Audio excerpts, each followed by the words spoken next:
All right, EXPs, welcome to this edition of Pop-Up Interviews.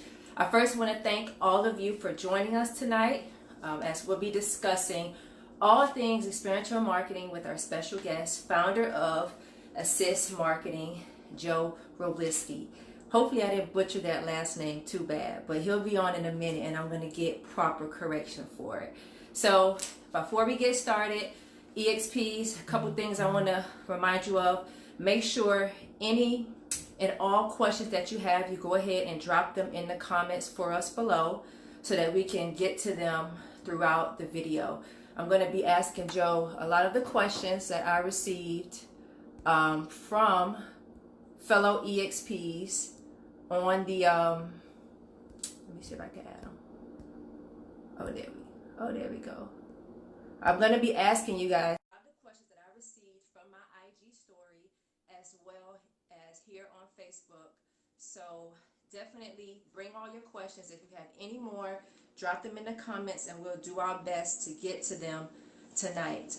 Also, if you guys haven't already, definitely send me, your feedback, not only about this pop-up video, but just any other topics or discussions that you'll like for me to cover in future videos, as well as any EXPs or agency owners or account managers that you'll like me to go ahead and feature in an upcoming pop-up interview.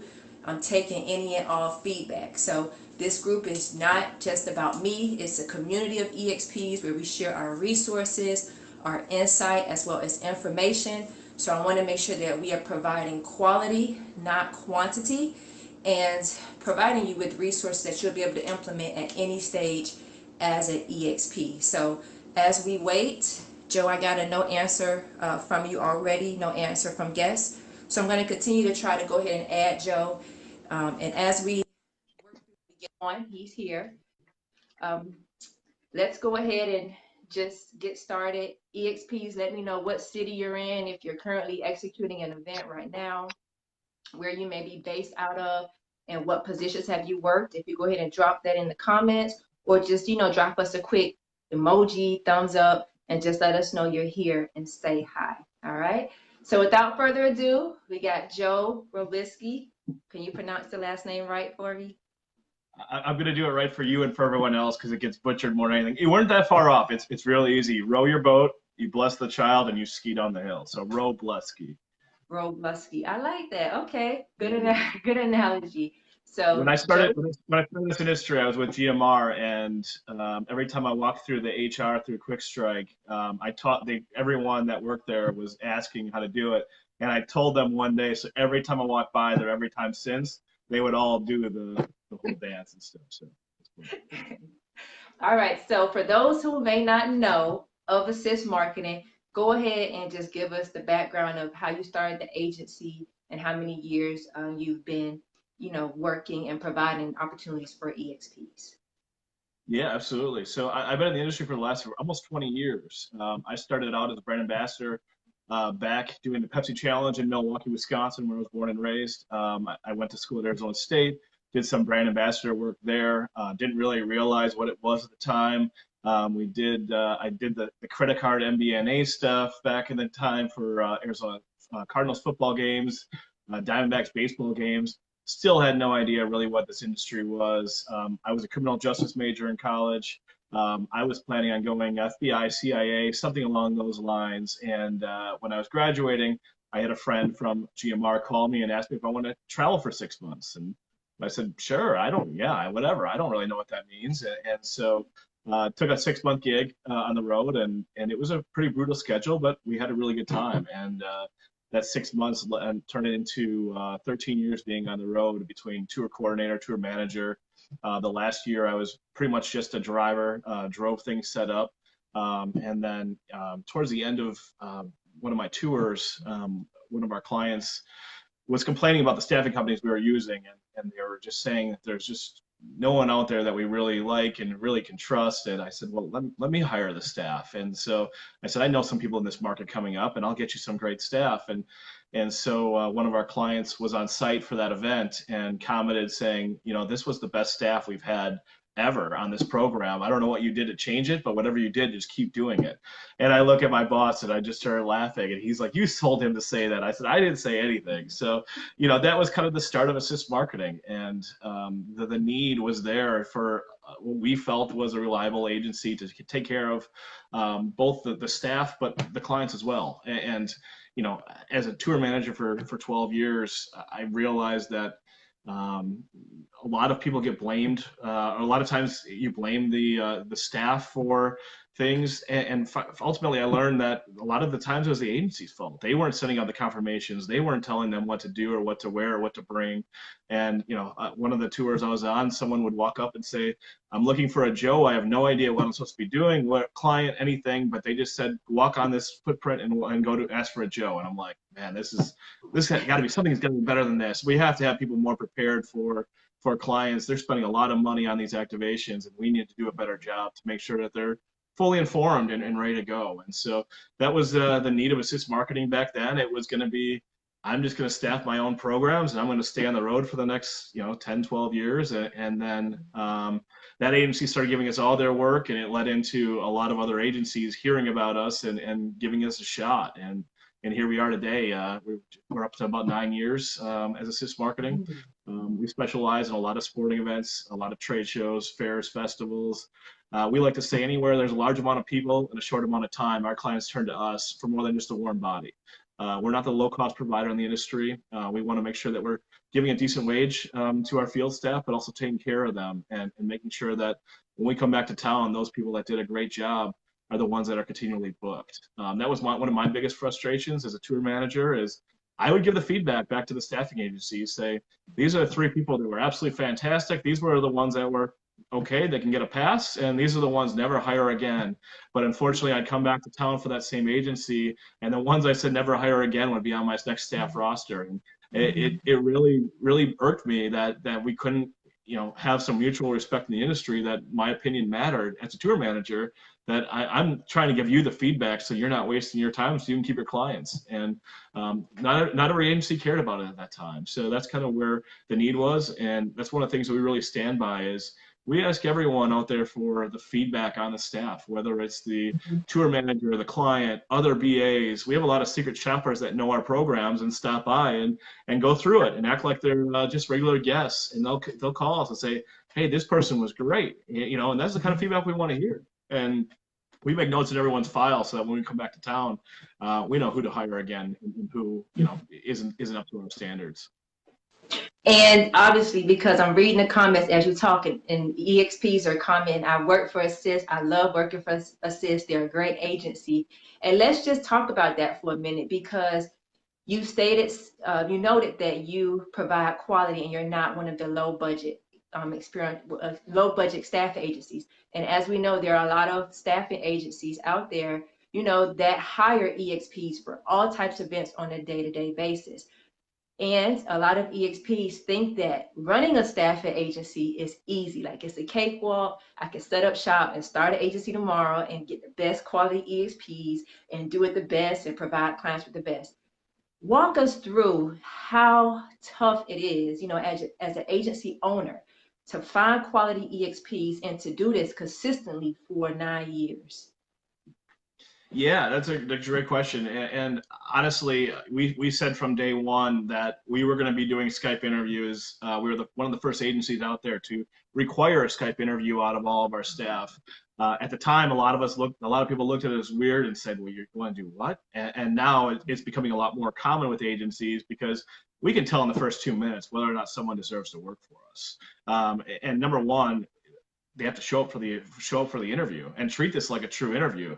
And we have some people that try and drive in their car and do an interview. And right there, I realize, number one, the safety issue. We'll hang up on them and say, call us back when you're done driving. But we want people to treat this like a normal everyday interview, because hopefully this is something that you're going to be working for us for the next 5, 10, 15 years and continually, getting the same gigs with us. But we want to see what type of personality you are. We can look at a resume all day long, and we can look at a photo all day long.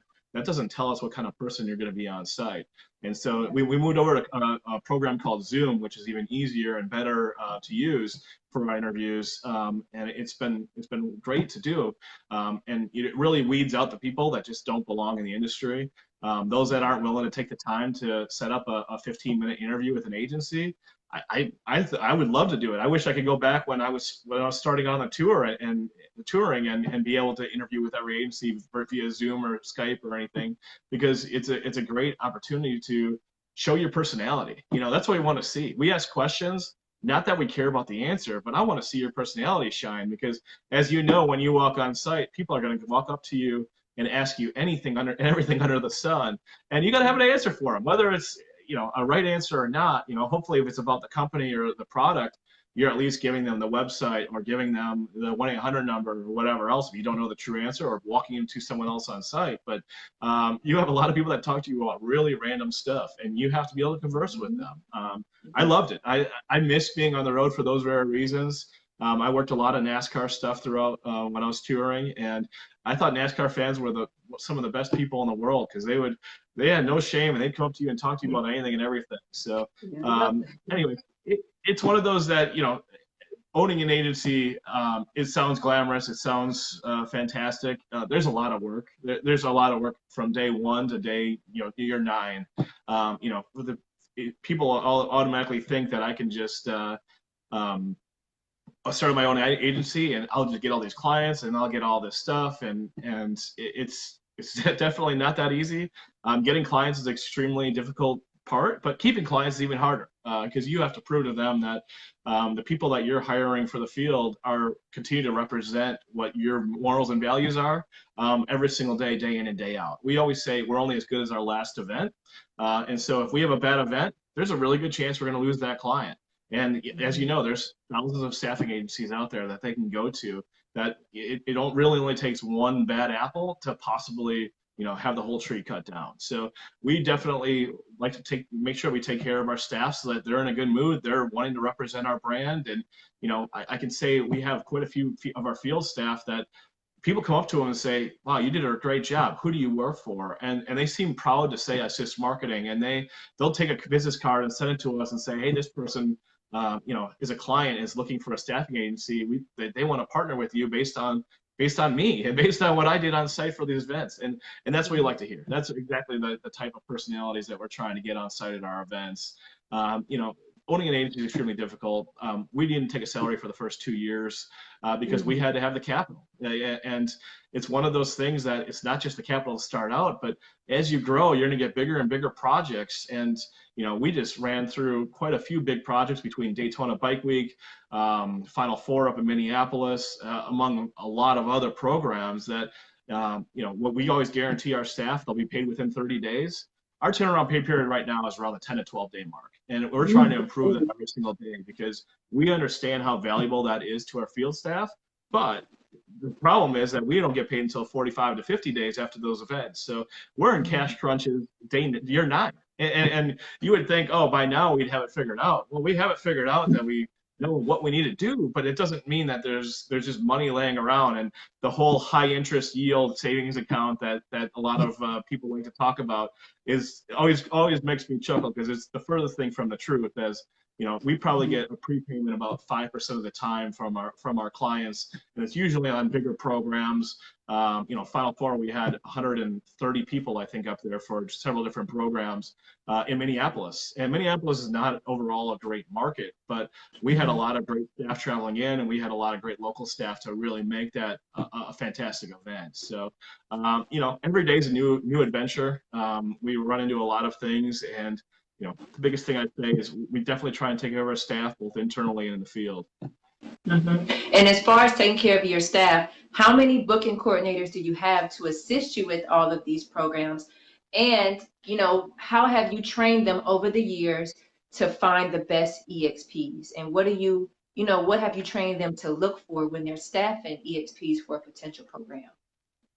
Yeah, we just hired on 3 new staff as of 3 weeks ago, and so we're up to 18 internal staff at this point. So we have a very every year it's a better and better training program, and we develop more and more things to make the training easier and better. And it's one of those things that it's like we wish we could go back in time 8 years or 9 years and have that training guide from the start so that people could learn what we learned 9 years later, back in the day. But it's tough, and ultimately, like I said, we have notes on every single person that's worked for us, that's interviewed with us, that's talked about our agency, all that kind of stuff, because we want to work for those that want to properly represent our agency, and we want those that I always say when I do interviews, I still do interviews from time to time because I enjoy it and help the team out. But when I say it, when we want to develop that relationship with someone, if they work for us 100 times and 99 times out of 100 they've been on time, and that one time that they say, "Hey, I'm stuck in traffic,"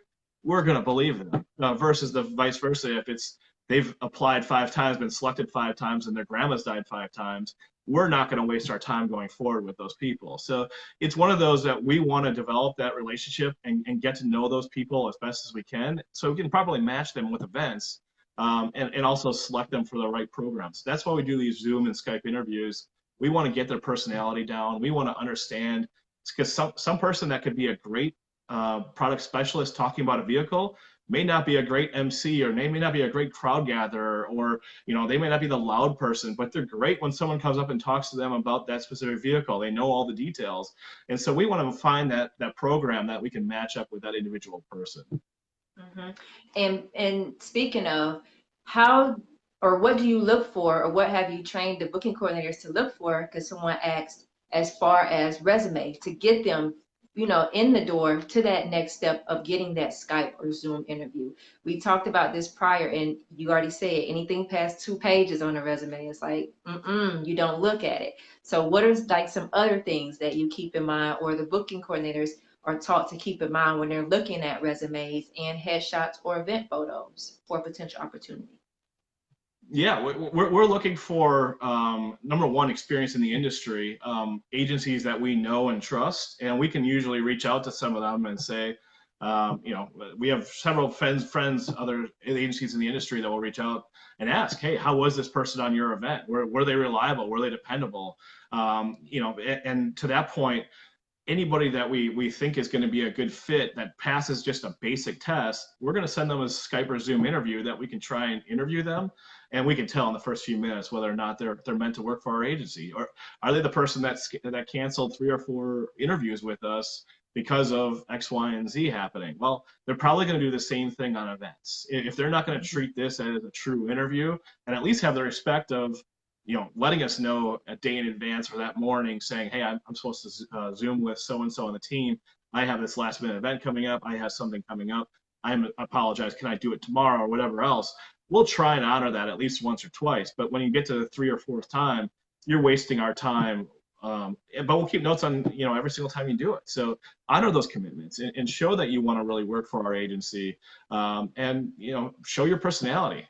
We have a lot of people that just show up for these interviews and are stone-faced and acting like they're too good for it. Well, that's how they're going to act on site as well. So we want them to show their personality and bring it every single time, because we'll have the feedback after the event, so that as far as resume goes, we're just looking for the basics. We want to see some kind of customer service involved. We want to see 2 pages. Beyond that, unless you're going to give just a list of events that some clients ask for, if you're just talking about anything under the sun for more than 2 pages, it's just a waste. I won't even scroll to that. And for internal as well, when people are trying to apply for the booking coordinator, I mean, we had I think 750 resumes or something come in for the 3 booking coordinator positions, and trying to read cover letters and resumes that many times over and over again, it's tough, and it's a very time consuming that, don't waste our time. I mean, I saw a resume that was built for Elon Musk, and it was a 1-pager. So if Elon Musk can do a 1-page resume, I think anybody in this industry can do that as well. And I just got a comment, and this leads me into my next question.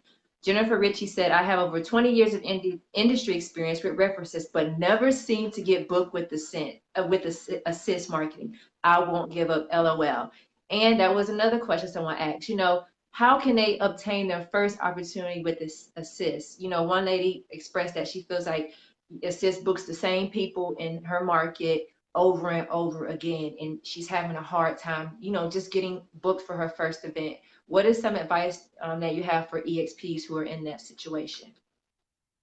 It's a great question. I feel this question. I get phone calls on a regular basis about this very thing. Honestly, it comes down to if you're in certain markets, we'll have 300 to 500 people applying for the same 5 roles. So obviously, as an agency, we're going to go with the people that have experience, that have worked for that client, have worked for us, and given the A+ efforts. So it is hard to break in for not just us, but other agencies. And I hear this all the time that I work for all these other agencies and they hire me all the time. And I'm like, yes, but you're taking those jobs away from someone else who's working for us. And it's a consistent cycle of, if you're being booked from one agency all the time, that means someone else can't get booked from that agency. So it's a tough one. It's one of those, we hear from some people. We tell people to apply for a backup role, apply for a role that might be a short shift. It may be a little bit further away from you that you normally like to work. Reach out to people on when you set up an interview if you haven't done one. We have when you apply for an event, you can put comments in there as to why you want to apply for the event, why you'd be a good fit. Put some comments in there. Say, hey, I give the A+ effort. I bring my energy every single time. I'm that person that's always getting commended by the staff. Our team does read those kind of things, because we want to see who are the right fit. Just because someone hasn't worked for us doesn't mean that they're never going to get an opportunity. But there's no doubt that we definitely have our go-tos in every market, that if they're available, they're going to be booked on 95 to 98% of the events, because they are that great, and our clients will recommend them. I mean, we have a long-running program right now with AT&T Fiber where it's the same people that are working over and over again, and people are applying for it, not getting selected because they didn't go through the training, and we don't need anybody else but those regulars for it. And we hear all the time, it's not fair, you're not hiring us. Well, no, these people were selected for the whole program. So it's a tough one. And the biggest thing I'll say is update your photos, update your resume, give a little introduction every single time you apply for an event as to why this is a good fit for you. There's plenty of opportunities to do that. Reach out to another agency that you work for, that that we're friends with. I mean, there's several ones out there, and ask them for a letter of recommendation, and drop that and send it to one of the booking coordinators. That'll go a long way. Ultimately, the biggest thing is this industry is saturated with people applying for the same gigs, especially if you're in a major market. It's extremely difficult. When people do get to break in and they have their interview and they do a good job and they get their first gig, they're going to be a lot more likely to be booked on future gigs. But we hear all the time that, oh, well, I really want to, I never get an opportunity, and I go to their profile and they cancel on an event. And it's like, if you're in a big market like that and you cancel, that might be your only opportunity, unfortunately, because there's so many more people in the industry that are applying for that have been reliable. It's a tough one. I feel for the people that truly are not able to get to work for us or other agencies, but if they're in the industry, there's most likely that they're working for another agency consistently, and someone that may be working for us is saying the same thing about that agency, that they don't get the opportunity. Do you and the booking coordinator shine upon the person that, if you post a job, which you guys always post in the Facebook groups and everything, if someone tags the booking coordinator and says, hey, I'm available, or if they send the booking coordinator a personal message after applying, is that something that you guys look at or will increase their chances of receiving an opportunity? Definitely not in the Facebook groups. We don't have a lot of time to monitor those things. Once we post, it's more to give extra feedback out there that we are hiring in case there's new people to those markets. When people say applied or I'm available, or ask questions in there, there's a good chance they're not going to be going back to that group to see. We have notifications turned off in all those groups for that reason. It's not hard to understand who is the booking coordinator on these events. If you go to our Staff Connect profiles, you can see the events, who it is.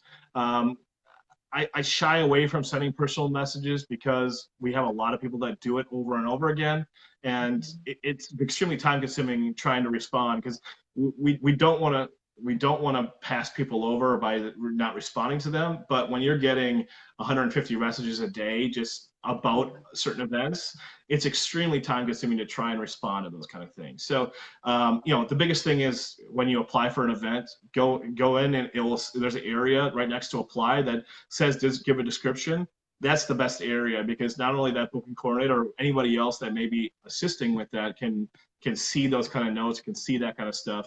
That's the best place to really shine and show that you're separating yourself from everyone else. Okay. And Corey asked the question on the feed, what are the most important personality traits that a BA needs to be successful and obtain jobs with Assist? Number one would be flexibility. As you know, we can say this event's going to be from this time to this time, and this is what you're going to be doing. And then you walk on site and all hell breaks loose, and it's just a complete different thing. That the venue got moved, or the actual footprint got moved, or it was supposed to be a nice day outside, and now it's not, and you're being moved indoors or whatever else. And go with the flow. The people that seem to do the best job are the ones that say, just let me know when I'm going to take my break. And the ones that seem to be not really doing well in the industry are those that say, I'm taking my break first, or I'm taking my break last, or I'm doing this, or I'm not standing in the sun, or I'm not handing that out, or I don't want to be in that station. The ones that do the best job are the ones that are flexible and say, you tell me where you need me and I'll go along with it. Even after I started Assist, I still worked for other agencies helping them out on events.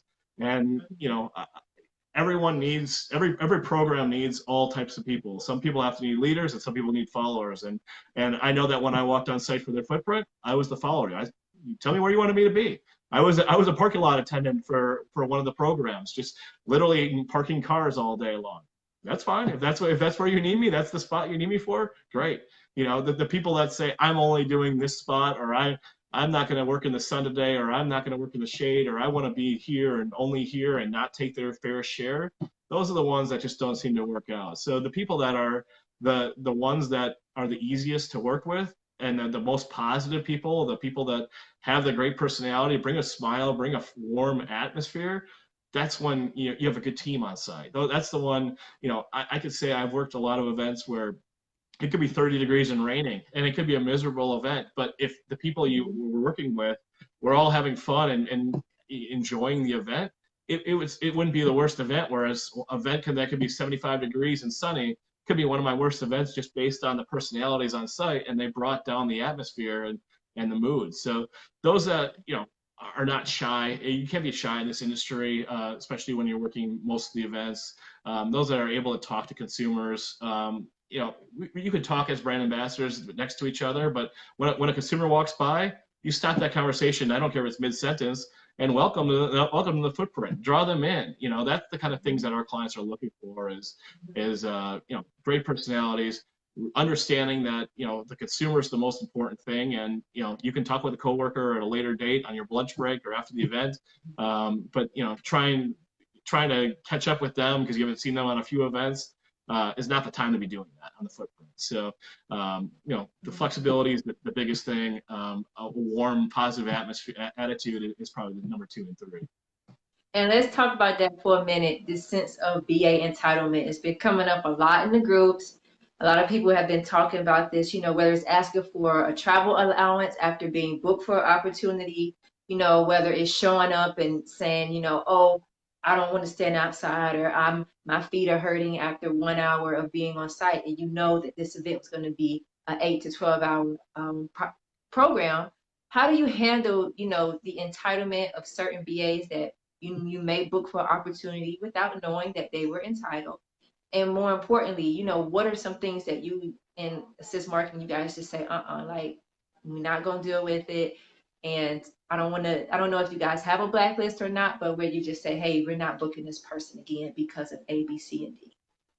Yeah, we try and give the entitlement to the manager on site and our client on site. A lot of our clients are on site, are very proactive, and we'll talk to that person individually. But there's a lot of times where our clients will come back to us and say, find a replacement at this moment. Get someone here in the next 2 hours. It's a long day.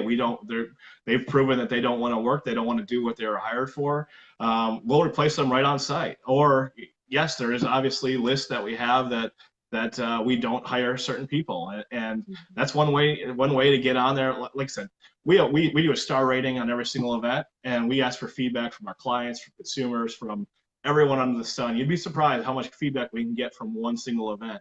And a lot of times coworkers will give it. And obviously there's a lot of issues with coworkers that I may be your manager today and you may be my manager tomorrow and you didn't like the way I treated you. And there's a lot of that, especially certain markets that happen. So we take that kind of feedback with a grain of salt. But if we have 12 people on site and 11 people are all saying this person was not up to our standards, we're going to start believing that kind of feedback. Or if our clients or tour managers that we know have that kind of feedback, we're going to trust that a little bit more. But we'll try and talk to the brand ambassador if it's something that we can. But if they're not going to be living up to what we expect out of our events, they definitely won't be booked again. And I hear it all the time that, oh, I worked one event for Assist and I never got booked again. And I'll go back to the feedback and see, oh, well, that's why they were 30 minutes late. They had a flat tire. We asked them for proof of it. They had no proof of it. And then all of a sudden they got on site. I remember one of my tours, this girl showed up 3 hours late for an event, and said that it was Sunday and she had to go to church that day. So it's not her fault and she shouldn't be punished because she had to go to church that day. And when she showed up on site, she said, well, now I got to go to lunch. I'm hungry. And I'm like, wait, what? You're 3 hours late and now you're going to go and take a lunch break. Okay, well, obviously the agency told me to send her home and she didn't handle that very well and was like, well, I'm getting paid for the entire day. I'm like, well, take that up with the agency. All I'm going to give is the feedback of what happened here. And unfortunately, there are people like that still in the industry. And, that's why a lot of the agencies are talking now, which is great. We are trying to share people like that. We're not sharing the small things with other agencies, but the big stuff like that, the ones where someone's showing up, putting on the t-shirt, taking a picture, walking to the bathroom, never coming back, going and we find them on another footprint that day, and they're trying to double dip for that same program. Unfortunately, it happens, but the good news is that we are able to see that when we're talking with other agencies, because we'll say, does anybody have so-and-so on their roster from Sunday? And someone else will be like, oh yeah, he worked with me from this time to this time. We're like, okay, that's the same event that we had someone on. So, the good part is that it only takes one time, and the person will probably never work for most agencies again. Can we get all the agencies to not hire that person? Absolutely not, because there's thousands of agencies out there. But if the big ones can all stop hiring them, then they'll realize, hopefully quickly, that they're not meant to be in this industry going forward. Oh man, okay. EXPs, I hope you heard that. Joe just dropped some knowledge for you guys. You got to do things the right way, stay professional, and make sure that you're always, representing yourself at all times and, doing the right thing. So next question I had was, what do you say to the EXP who has management or team lead experience, but doesn't know how to progress and obtain tour opportunities? Because I know you guys get tour opportunities from time to time. So is that something where you look in the database with EXP that you currently have and you reach out to them first, or do you consider new individuals who apply for tour opportunities? The tour opportunities we get, we don't get a ton of them. We do run the PlayStation Tour. The problem is that the same guys have been on it for the last 4 or 5 years now. We had one guy fall off at the end of last year, but we already had someone that was waiting for that one, and that happens for a lot of the tours. A lot of our clients know a lot of our staff because they work with them so closely that they'll be even recommend saying, hey, we have this tour coming up, but can you see if so-and-so is available? Because if they're available, we really like them or they're a good fit. The tour industry is so hard to break into at this point. It is so oversaturated. I'm just glad that I got out of the industry for touring back when I did, or I got in when I did, to get the experience. The biggest thing is show you're a leader on site. Show you're the ultimate brand ambassador on site. You're the one that's the team player. You're the one that's bringing the positive outgoing energy. That will go a long way. The people that are new, that have not toured, that that want to do it are those ones that we consider for that really are the ultimate person that we know that when they're on site, they're going to make sure that the rest of the brand ambassadors that they're supervising are going to be acting the same way. So it's something that, I mean, I get asked all the time, how do I get into touring? I'm like, well, there's tour companies out there that hire people without experience. And there's plenty of them out there. I'm not going to give a list of that. That's up to them to find out. But they're out there. Yeah, and I know you know them, Jay, and you can pass a lot of that information if you want. But for our tours, it's extremely tough to get in if you do not have previous experience, because of the fact that we only do so many of them, and we handpick who they have to work for us quite a bit, quite often, and really are the A+ brand ambassador all the time. Mm. All right, so MJ asked the question on the feed, when does Assist get involved with the staffing process? Do you have any say during the planning process, or are the events pretty much baked by the time they get to you? Yeah, 95% of them are already handpicked, and they come to us after their schedule is done. We deal with a lot of tours, and so a lot of the tours are already handpicked. We will give some feedback on some if it's one of those that they only have so much of a roster or schedule built out. We ran into a tour this spring that was doing it was a very last minute tour. They were going on college basketball campuses that were in the tournament. And so we found out that some of the schools that they wanted to go to were on spring break that week. And so we gave that feedback and said, hey, this school may not be one you want to go to.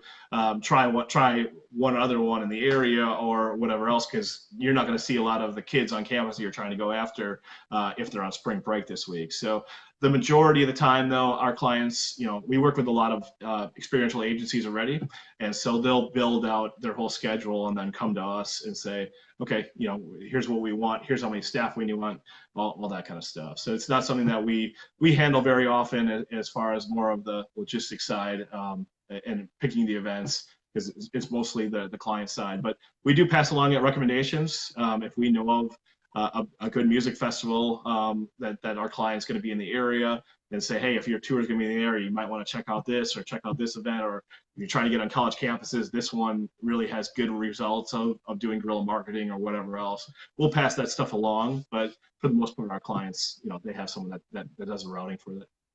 Okay, so let's talk compensation for a minute. Do you think there should be a minimum amount for BA pay as a staff agency? And if so, generally, what do you pay BAs when they're being hired or being considered for potential opportunities?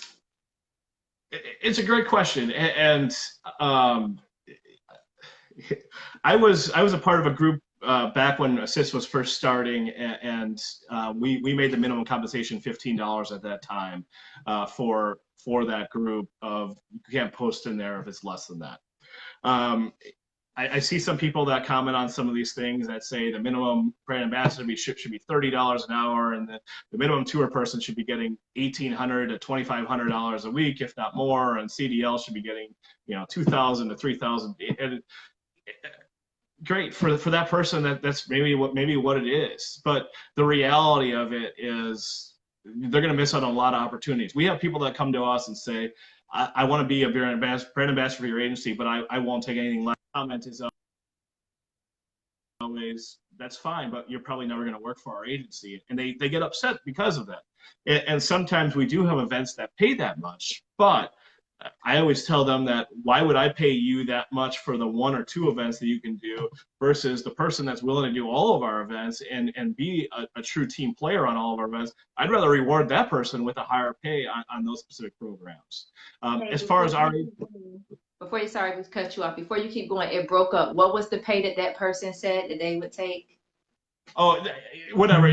Some people say 25, some people say $30 an hour. Whatever it is, they say I won't work for less than this amount, and we basically tell them that's great. We'll consider you for opportunities, but most likely we won't, because if most of our events are less than that, and someone else is willing to take that all the time, we're going to reward them with a higher pay versus hiring this one person for that one event that they're willing to do at that rate. As far as our agency goes, we have a minimum of $20 an hour. We don't pay less than 20. There's certain markets that we try and pay a little bit more. We are trying always to increase the compensation. The problem is the competition, and there are thousands of other agencies out there. There are thousands of agencies that are putting bids in on programs, and we get told by our clients, hey, we would love to work with you, but you would have to do it at this rate because I have a lower bid in. I'm willing to go a little bit above that bid to get you guys, but I can't go much above that because my client requires 3 bids. And if it's significantly more, then we're gonna have to pass and go with that other agency. And so that's what we're bound by. And it's one of those that we are always trying to raise the rates.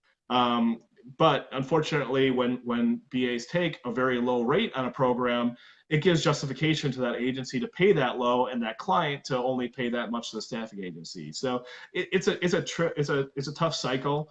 It's one of those that, you know, if brand ambassadors really want the rates to go up, as a whole, they have to stop working for less than a certain amount, whatever it is. I don't, you know, as a new BA, if I was a new BA, would I take $12 an hour? Probably. When I started out, I did the Pepsi Challenge. I got paid $12 an hour, and I thought it was great. Now, granted, that was 20 years ago, but it's one of those things that at the time, you know, you're going to do whatever you can get your foot in the door with that agency or in this industry and develop that experience. Should people be telling you what you should and shouldn't take? I don't necessarily agree, because everyone's independent on this, and really should be deciding that for themselves.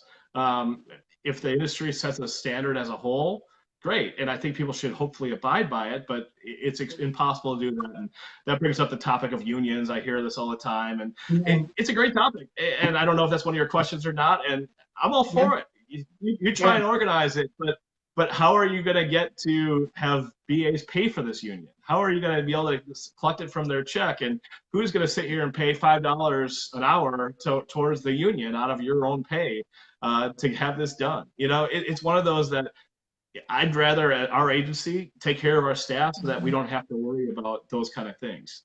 The other agencies out there, all we can do is hopefully set a standard and make it so that other agencies have to live up to our expectations, or that they're going to lose their clients, you know. And I know a lot of other agencies that are great, and they have the same kind of standards. And ultimately, you know, when people work for agencies with lower standards and that, you know, seem to always have the paying issues, and, oh, I mailed your check and you didn't get it, oh, that's weird. And, you know, could it have been mailed to the mail? Sure, but we offer direct deposits, so we don't have to worry about that kind of stuff. And you know, it's one of those, when you're working with agencies that are undercutting the industry, all you're doing is basically telling the industry that you don't care if it goes up.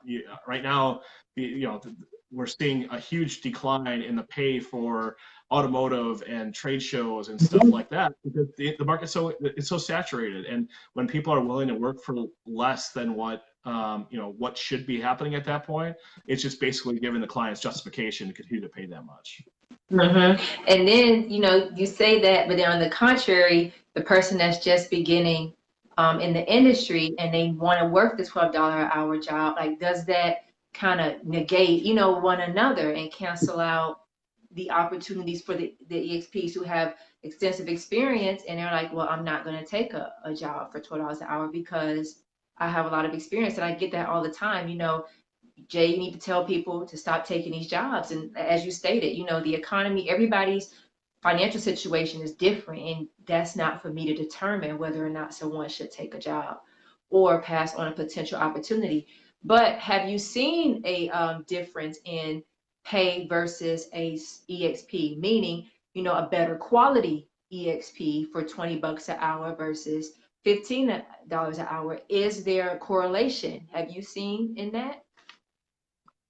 When we started out saying that we would never pay $20 an hour, and I think there's only one program where we hired cheerleaders and they got paid $18 an hour for that one event. But other than that, we've always paid $20 an hour or more. But that caveat is, when I was on the road, I know that some of them are getting $17, $18 an hour. I did notice a difference. And unfortunately, I see some people say, well, I only work hard if I get paid X amount of dollars. And that's extremely frustrating to me, because your name is your own reputation, and just because they're going to pay you $18 an hour for this program doesn't mean that a client's not walking up and seeing your performance. And if you're slacking off because they're not paying up to your minimum, well, you might be ruining your future opportunities with other agencies. So it's one of those things that I always say. Once you step on site, the money doesn't matter anymore. You're here to work the event. You can complain about the money before the event and after the event, and try and find a solution for that before and after. But once you're on site, it doesn't matter if you're getting paid $10 an hour or $100 an hour. You should be given the same effort day in and day out.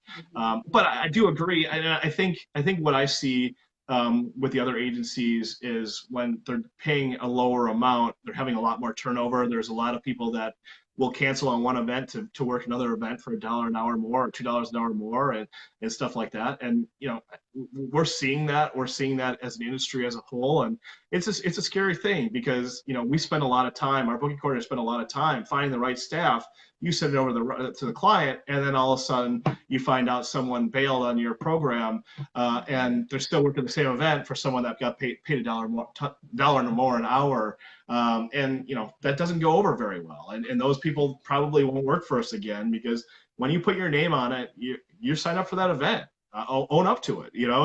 Yes, you may have a better opportunity out there, but then you shouldn't have signed up for it. You shouldn't have agreed to work in the first place. You should hold out to the end then and wait for the highest gig. But if you're going to sign up and say, I'm committed to this program, you should stay committed and you should be a part of it, because it's one of those, your integrity is extremely important in this industry. And those people that we continue to work with are the ones that have the highest integrity. All right, so Martin asked the question. There's a lot of debate over classification of the 1099 versus W-2 EXP. What is your opinion on that? Should more EXPs be moving to becoming a 1099? I know tax laws are changing to favor that more as a business owner, LLC, but some companies still do W-2. So what are your thoughts? Yeah, so we know both sides of it. We started out as a 1099 company. In 2016, we made the switch to W-2.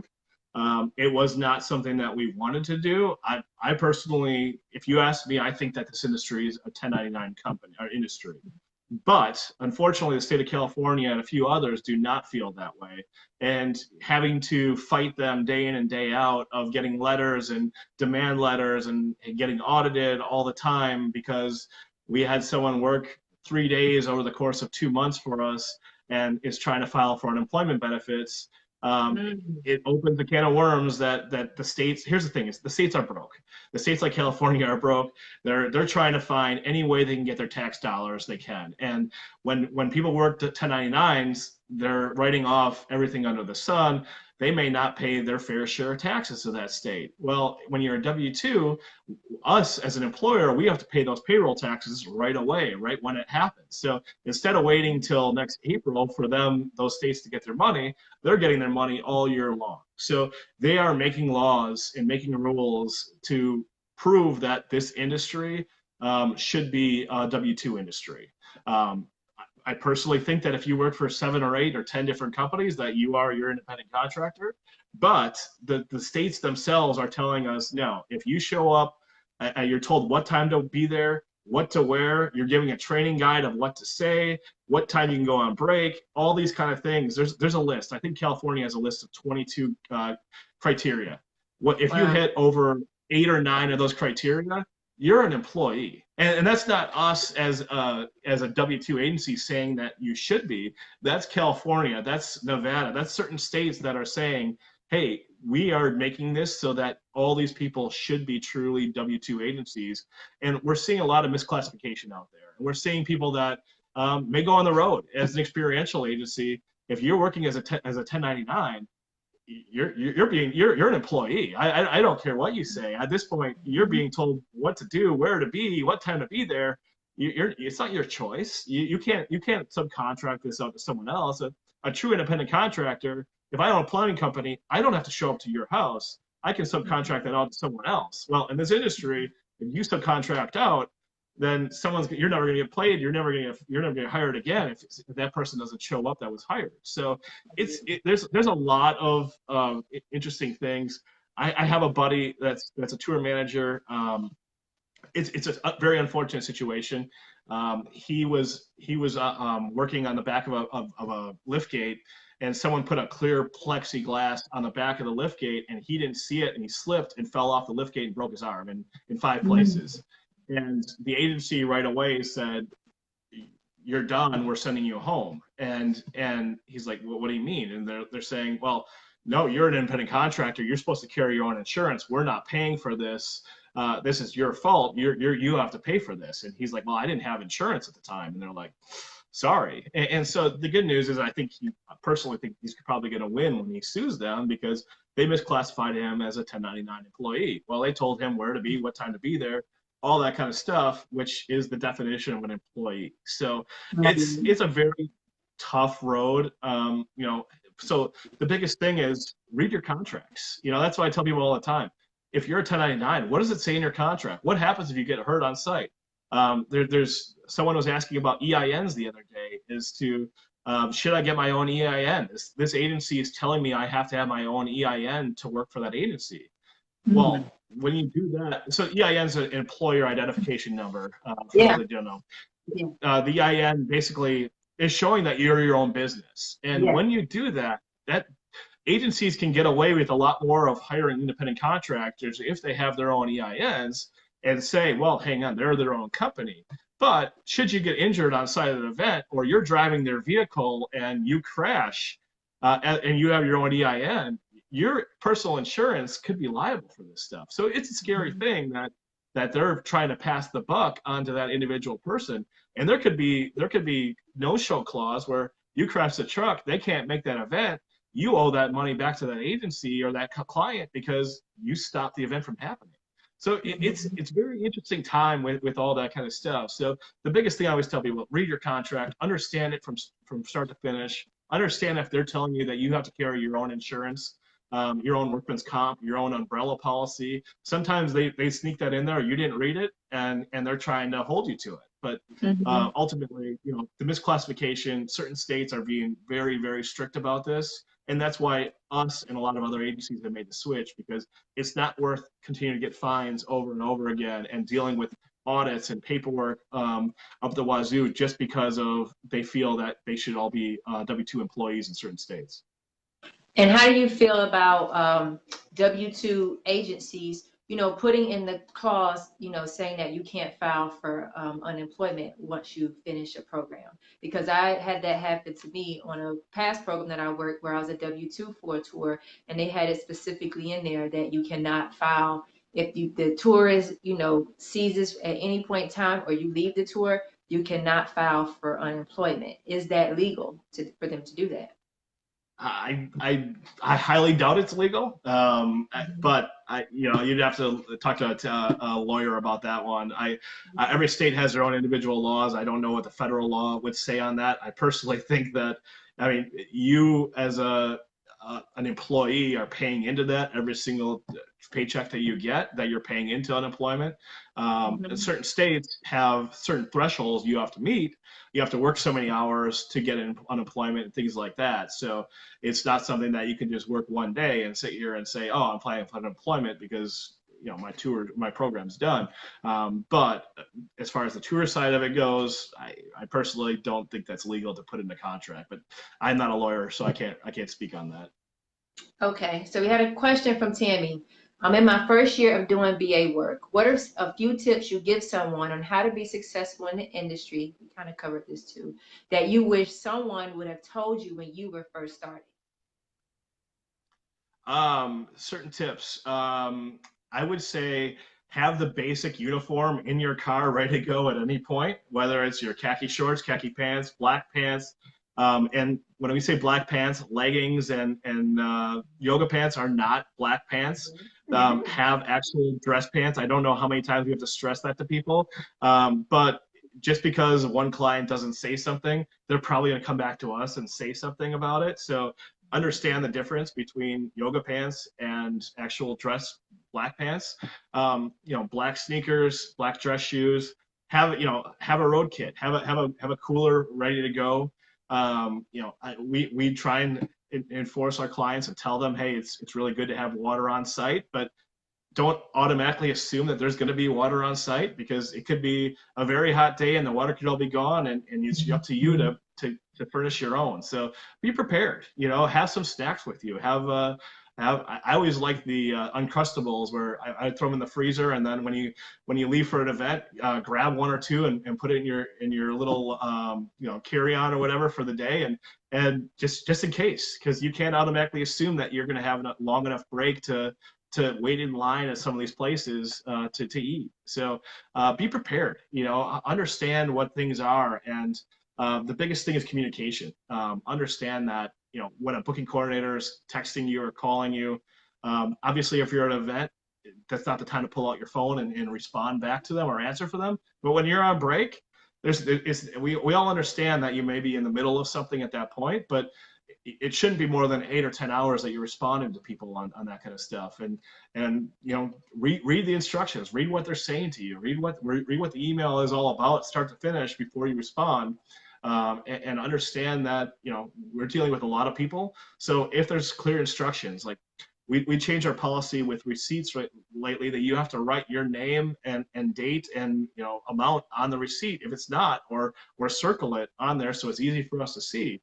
If you're not doing that, you're not following the instructions, and so you may not get reimbursed for your parking for that. So understand what the policies are for each company, so that we can help you out.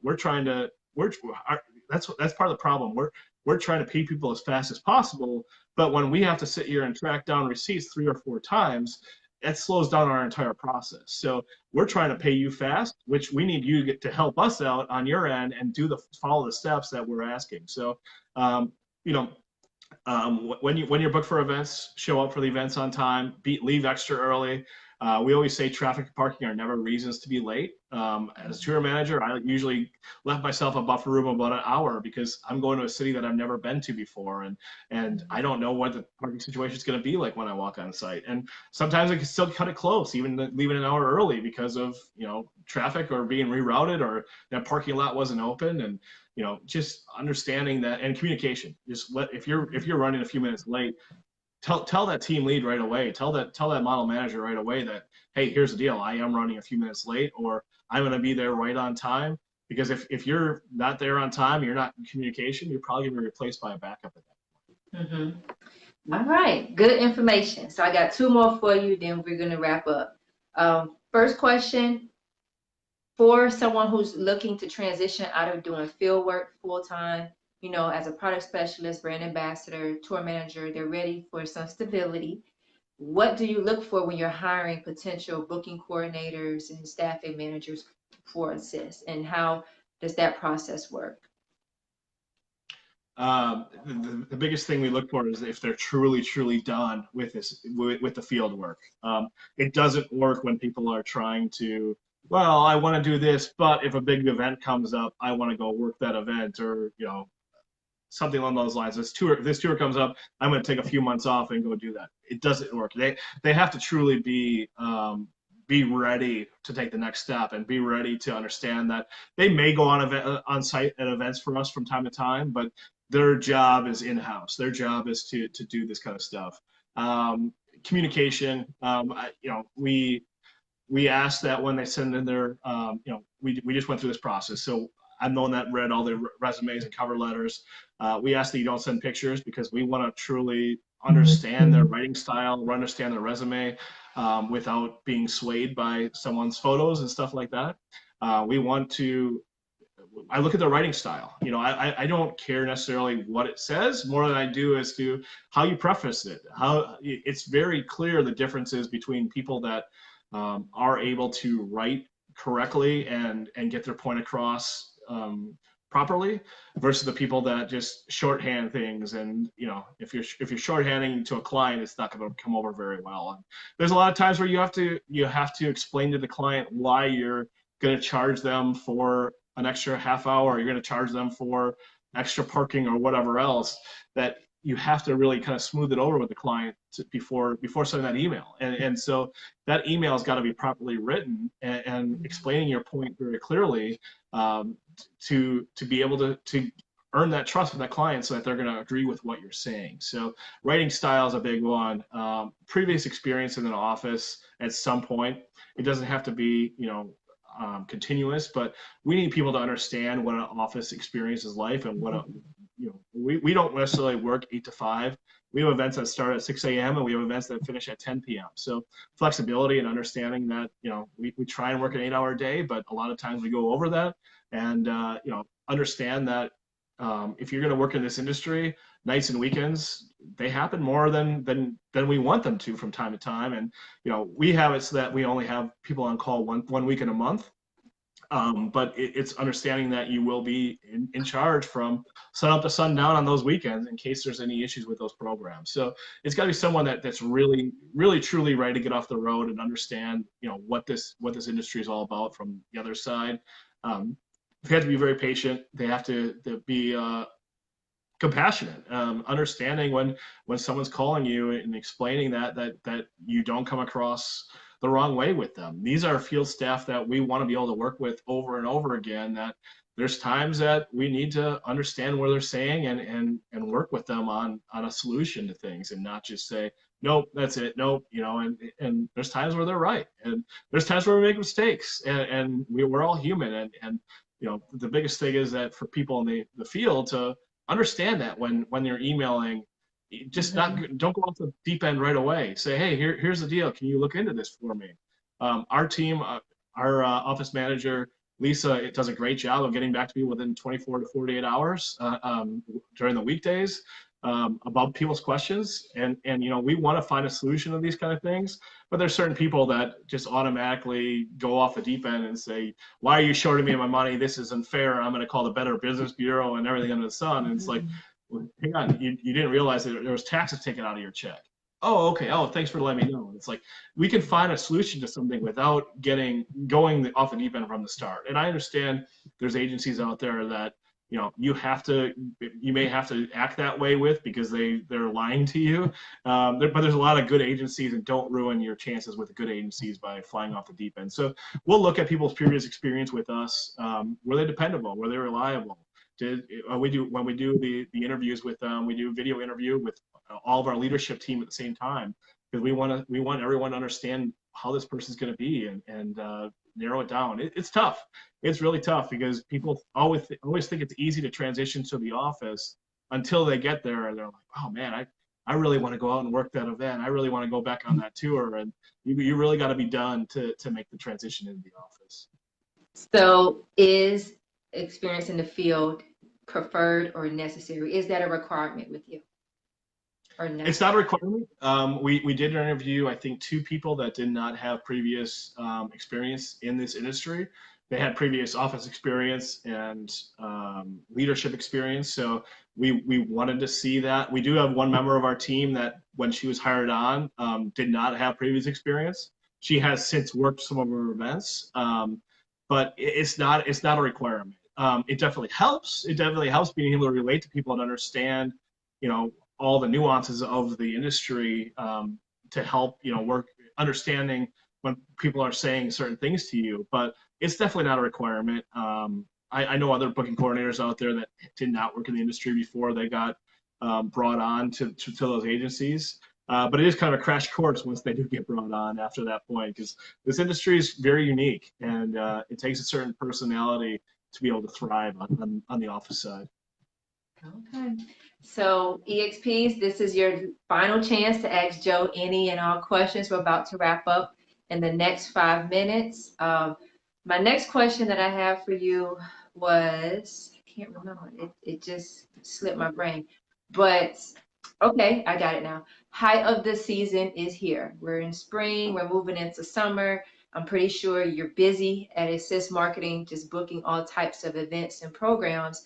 What is your advice for that EXP, looking to maintain consistent opportunities for this season, in the industry? Yeah, I mean, certain markets have a lot more stuff going on. I'll say that, I'm down in Tampa, Florida. Our industry kind of slows down going into summertime because of the heat. We had a very busy spring and winter. Now there's still all the liquor stuff that still goes on, but as far as the outdoor events, they don't, at least for us. Other agencies could say different things, and it used to be, the funny part is we used to slow down in the summertime and be busy fall till spring, and over the last 3 or 4 years, it's changed to where we're busy 24/7. But I think the biggest thing is develop relationships with agencies. Thank them after you get booked for an event, and send them a message and give them the feedback. We always ask for feedback. I know there's websites out there for feedback, but talk to the agency directly. If you had something negative to say about an event, go to them directly and say, hey, I just want to give you my feedback. We want to hear that. We want to hear if a tour manager or a client is not up to our standard. We also want to hear if a team lead isn't up to our standard, or another brand ambassador. We want to hear that kind of feedback. So develop those relationships, and give your A+ effort. I mean, that's the ultimate, the biggest thing, that when you work hard, it's noticeable. Just because someone else may be slacking off and not giving their A+ effort doesn't mean that you should be doing the same thing, because a lot of our clients will say, hey, this person, don't hire again. But that person, they're standing right next to them, busting it and doing a great job, and they'll be booked on all of our events. And we try and reward those people that give that A+ effort. Communication, expedite your communication with the agencies, so that they're not sitting here having to wait for 2 or 3 days for you to respond saying, yes, I'm going to work this event, or not work that event.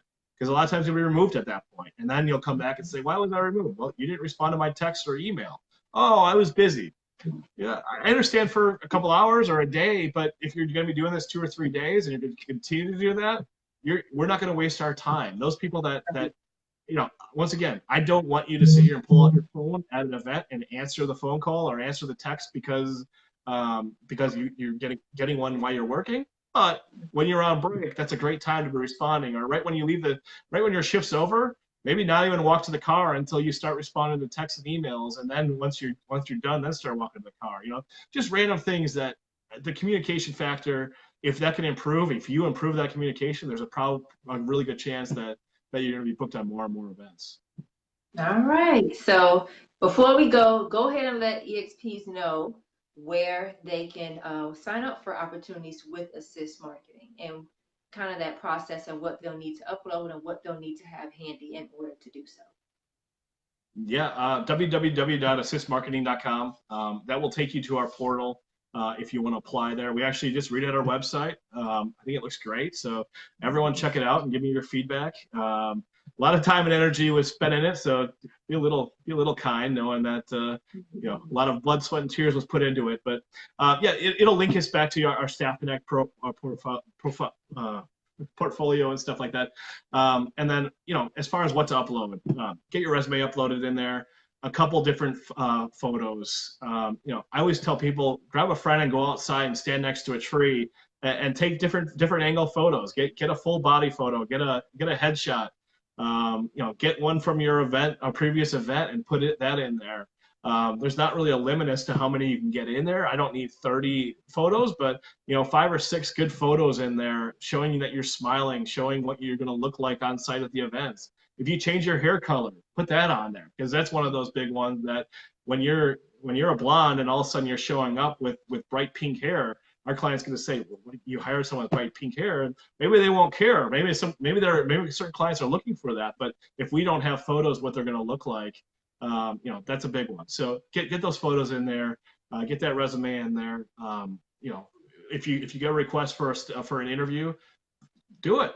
Honor that commitment and set up that interview, and it'll definitely help your chances of working for us and other agencies. And communication. Do the best communication you can with the agencies, especially the ones you want to work for, because that goes a long way. And how often should someone, besides hair change colors and things like that, how often do you recommend someone update their resume and headshot in your profile portal?